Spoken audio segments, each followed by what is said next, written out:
ଚାଲିଗଲା ମତେ ଏତେ କଷ୍ଟ ଲାଗୁଛି କି ଦୁନିଆରେ ମୋର ଆଉ କେହି ନାହାନ୍ତି। ତ ବାପା ମା ଛାଡିକିରି ଆସିଥିଲି, ବାପା ମା ନାହାନ୍ତି ମୋର।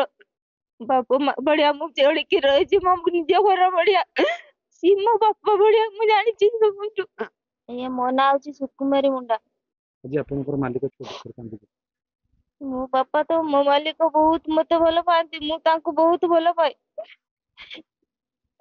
ତାଙ୍କ ଭଳିଆ ଲୋକ ମୁଁ ଆଉ ଜୀବନରେ ପାଇବିନି। ସେ ଏତେ ଭଲ ପାଆନ୍ତି ଯେ ଦୁନିଆରେ, ମୁଁ ବି ତାଙ୍କୁ ବହୁତ ଭଲ ପାଏ।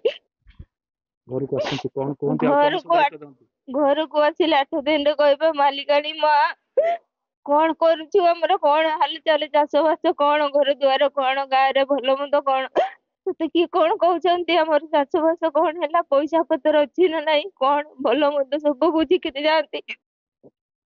ଆଜି ସେ ଚାଲିଗଲେ, କେତେ କଷ୍ଟ ଲାଗୁଛି। ଆଜି ଚାଲିଗଲା ମତେ ଏତେ କଷ୍ଟ ଲାଗୁଛି କି ଦୁନିଆରେ ମୋର ଆଉ କେହି ନାହାନ୍ତି।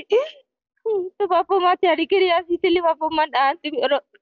ବାପା ମା ଭଳିଆ ମୁଁ ଚଳିକି ରହିଛି, ମୋ ନିଜ ଘର ଭଳିଆ। ସିଏ ମୋ ବାପା ଭଳିଆ ମୁଁ ଜାଣିଛି ସବୁଠୁ। ଅତି ଦୁଃଖର ବିଷୟ ଏବଂ ମର୍ମାହତର ବିଷୟ।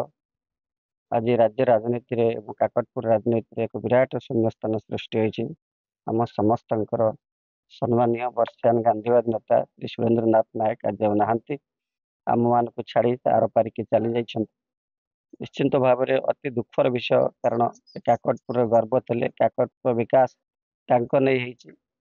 ଅନ୍ୟବାର ମୁଖ୍ୟମନ୍ତ୍ରୀ ଯେତେବେଳେ ସ୍ୱର୍ଗତ ବିଜୁ ପଟ୍ଟନାୟକ ଥିଲେ, ସେତେବେଳେ ଶ୍ରୀଯୁକ୍ତ ସୁରେନ୍ଦ୍ରନାଥ ନାୟକ ରାଜସ୍ୱ ମନ୍ତ୍ରୀ ଥାନ୍ତି।